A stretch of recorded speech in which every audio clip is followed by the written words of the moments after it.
Internets, hello you absolute lovelies. Let's talk all about Daredevil Born Again Season 2, Episode 7. Our penultimate episode of the season is somehow already here. This is going to be full spoilers for the episode, so please have seen it first. I really love the pacing of this show. This show is able to build and crescendo and then dip back into more dramatic places and then rise in action again. But all of that causes this constant rising build. It looks like the stock market. Even when it dips, it eventually comes back up. And that's this pressure cooker, this constant tension.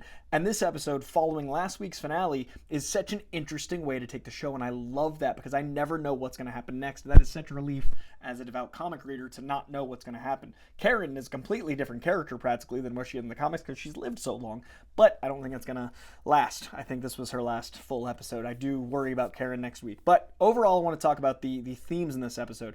This to me was an episode about duality and about inner conflict.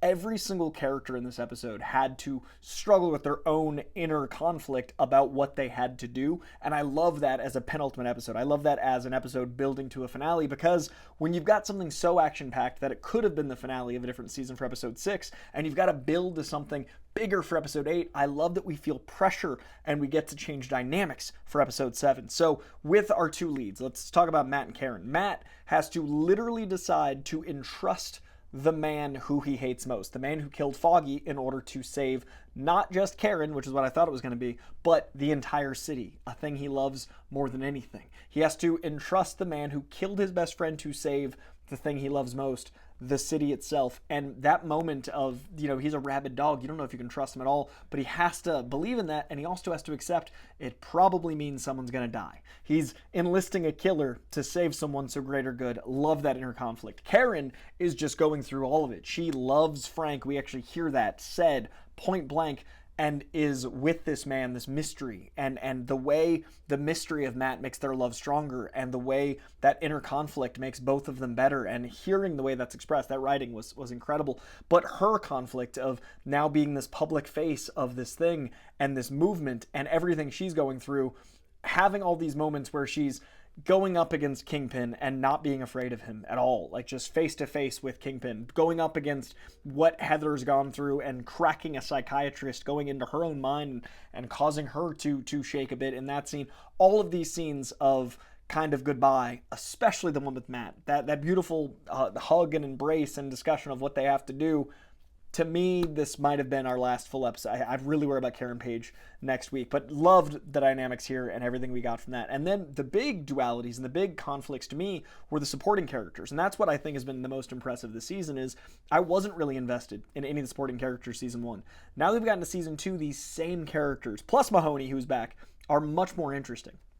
The way we're invested in Cherry in that first episode in his heart, and the way that's brought back up, but also his inner processes in the courtroom, that wasn't as much of the duality, and there was only a sprinkling of it, but I do assume he's going to be a bigger part of the next week.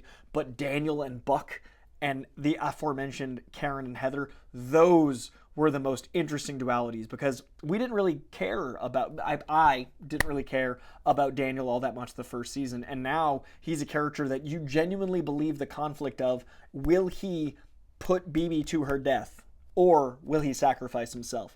And I really thought, down to the last minute, that he was going to make sure BB never got to tell anyone that he buried body, and ended the BB report by her ending. And then Buck, I thought he was going to kill Daniel. I thought it was going to happen next week. I thought it was going to be a cliffhanger, because Buck knows Daniel's right, that eventually he's going to be on the floor himself. And that inner duality and conflict of genuinely liking this guy. All while we've got Kingpin himself reverting back to a pre-Vanessa Kingpin. The coldness versus the outbursts. He's still like, a child with all this emotional turmoil, but he feels like he did when we first met him, and he's dressing much more like that. He's still got the white, but the black shrouding it. And all these dynamics, all this visual storytelling is so captivating.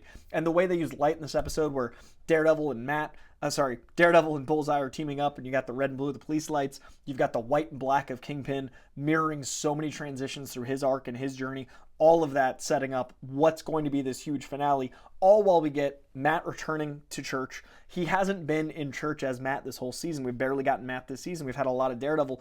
Our return to Matt in the public eye, but also our return to Matt in church, not dressed as an AVTVF agent, not undercover, but Matt Murdock praying and hoping and relying on God is something we haven't seen in so long. Didn't happen last season of Born Again at all. Hasn't really happened since Netflix, so it's been years.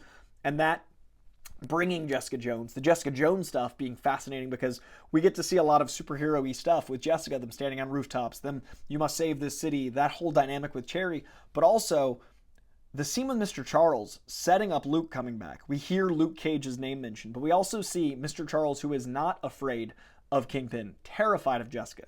Mr. Charles may be the best example of duality, of him completely changing how things are going, him turning his back on Kingpin because it's not serving his greater good, the adjustment with the governor, all those things, this man going by his own rhythm. But the Jessica Jones stuff feeling very superhero-y, definitely intrigued by how that dynamic's going to go into season 3, but all of her scenes just furthering a season 3 plot, especially the Luke name drop. I really dug that. Every character in this episode really got to either end their arc, as the case with Daniel and maybe BB.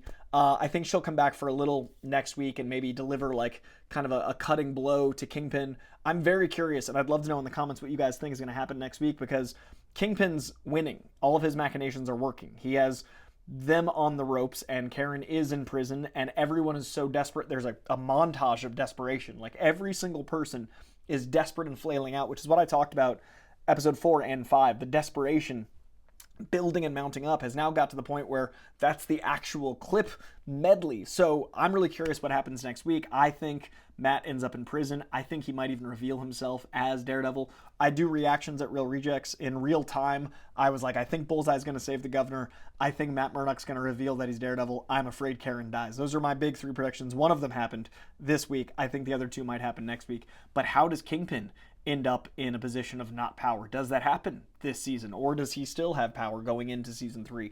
We know through the Spider-Man trailer, another person hands him the key to the city. Is he still mayor? Is he more powerful? What happens between those 2 seasons? We've also got to find out what's going to happen with everyone else in this vigilante task force trial. Do we get Cole more like the comic books, where in the comics Cole is one of the only cops that actually helps Daredevil? He's a good guy. Do we get a heel to face turn with Cole? It looked like maybe after last week and this week, Cole's starting to see the error in the ways.